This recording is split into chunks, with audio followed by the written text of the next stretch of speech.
না। তারপরে হইলো আমি ঢাকা মেডিকেলে 3 বার আসছি, আসার পরে লাশ ওরা দেখায় না, হয়রানি করতেছে, এই জায়গায় না ওই জায়গায়, ওই জায়গায় না ওই জায়গায়, এইভাবে দেখাইতেছে। তারপরে হইলো ওই ওরা ওইখান থেকে আমারে সোনারগাঁ থানায় পাঠাইছে। সোনারগাঁ থানায় আমি গেছি, ওইখানেও বলছে যে আপনারাও দেখেন আমিও দেখি। এখন আমি মা কি শুধু ওদের আশায় থাকতে পারি? আমি বৃষ্টির মধ্যে ভিজা, আমি আমার ছেলেরে খুঁজতে আইছি, কোথাও আমি আমার ছেলেরে পাই না। আমি অনেক দিন আমার ছেলেরে খুঁজছি। চিটাং রোড একটা দোকানদার আছে, ওনার আমি পা ধরছি, পা ধইরা কইছি যে আপনি আমি কোনো দিন বলবো না, আপনি শুধু বলেন যে এই ছেলেটারে কি আপনি এখানে লাশটা দেখছিলেন? ওনারা বলছে যে না আমরা জানি না এগুলা, আর জানলেও বলা যাবে না, এইভাবে ওনারা আমারে বলছে। তারপরেও আমি খুঁজছি, অনেক জায়গা আমি খুঁজছি, আমারে অনেক হয়রানি করছে, আমারে অনেক খারাপ কথাও বলছে, কিন্তু ওগুলো আমি কিছু মনে করি নাই। আমার সন্তানটা ও 4 তারিখে মিছিলে গেছে, আবার ও বাসায় আসছে, 5 তারিখে ও সকালে বের হয়েছে, আর ও ফিরে আসে নাই ছেলেটা।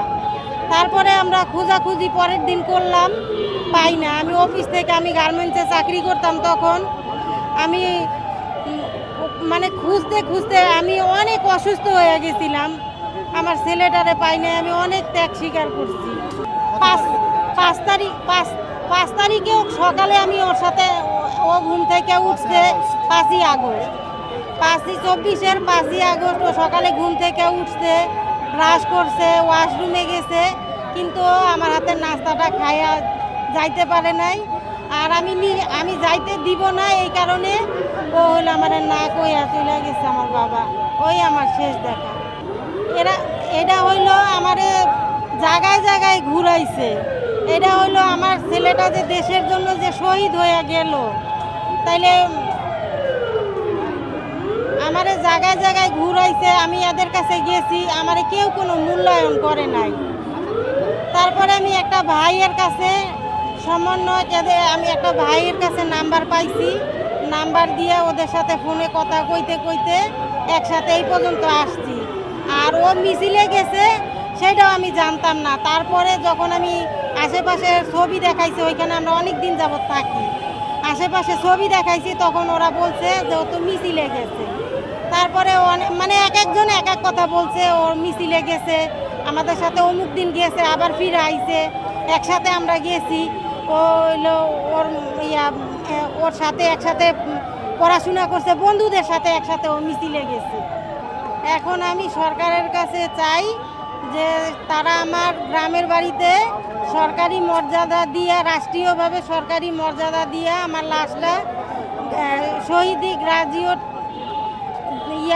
দিয়া তারা জানি আমার লাশটা আমার কাছে বুঝাইয়া দেয়। এখন তো শুধু বলতেছে যে ডিএনএ মিলছে, কিন্তু ওর লাশটা তো বেওয়ারিশ হিসাবে মাটি দিছে, লাশটা তো আমি পাই নাই। লাশটা আমার কাছে আমার বুঝাইয়া দেব, আরও শহীদি মর্যাদা যেন পায় রাষ্ট্রীয়ভাবে। ভাইয়ার সাথে আমার 4 তারিখে কথা হয়েছে, 4 তারিখেও মিছিলে গেছে। তো আসার পরে আমার কাছে বলতেছে যে সুমাইয়া মিছিলে গেছিলাম, আমার পিছে একটা ছেলের এদিক দিয়ে গুলি লেগে ওদিক দিয়ে বের হয়ে গেছে, এবং মানে ওই লাশটারে নিয়ে দোকানে দোকানে টাকা উঠাইছে, এগুলো আমার কাছে বলছে।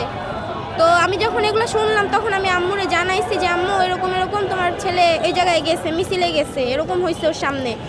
তো আম্মু আবার ওরা মানা করছে যে বাবা যাইও না। তো 5 তারিখে সকাল 9:30টার দিকে আমরা ঘুম থেকে উঠছি। তো আম্মু যাইতে দিব না দেখো, আম্মুরে বলেও নাই, বাথরুমে গেছে, তো ওয়াশরুম থেকে বের হইয়া ওদিক দিয়েই বের হয়ে গেছে। তো তারপরে ও বলেও নাই আম্মুকে। তো এরকম খোঁজাখুঁজি করতে করতে তারপরে ওর খবর অনেক জায়গায় পাইলাম, ওর বন্ধুদের কাছ থেকে জানতে পারলাম মিছিলে গেছে। এবং 4 তারিখের যে এই ছবিটা, এটা একটা ভাইয়ার কাছ থেকে পাইছে। ও মিছিল থেকে আইসা রেস্ট করার জন্য একটা অটোতে বসছে, তো ভাইয়াটা ছবি তুলে রাখছে যে তোমার আব্বু আম্মুকে দেখাবো, তুমি কেন মিছিলে যাও, মিছিলে কেন যাও। তো ওর সাথে যখন কথা হয়েছে, ওরা জিজ্ঞাসা করছে যে মিছিলে কি লিগা যাও, মিছিলে যাইও না। ওর বন্ধুরা জিজ্ঞাসা করছে যে মিছিলে যাইও না, চলো এই জায়গায় ঝামেলা চলতেছে, বাসায় চলে যাই। তো বলতেছে আপনারা যান, আমি কেন যাব, ভালো ভালো মানুষরা দেশের জন্য জীবন দিয়ে দিতেছে, আমি দিলি কি হয়েছে, এরকম কথা বলছে। তো ওই দিনই 5 তারিখে সকালবেলা তো কথা হয় না, এমনি দেখা হয়েছে। 4 তারিখে যে কথাটা হয়েছে ওইটাই শেষ কথা, এরপর আর কোনো কথা হয় না। হ্যাঁ, ও আমার বড় ভাই, আমি আর ও, আমরা 2 ভাই বোন, আমাদের আর কোনো ভাই বোন নাই। তো আমার বড় ভাই, তো হ্যাঁ, তো মানে ওর যে মানে শেষ দেখাটা যে বলে মৃত্যুর আগে যে শেষ দেখাটা, ওইটাও পর্যন্ত দেখতে পারি নাই।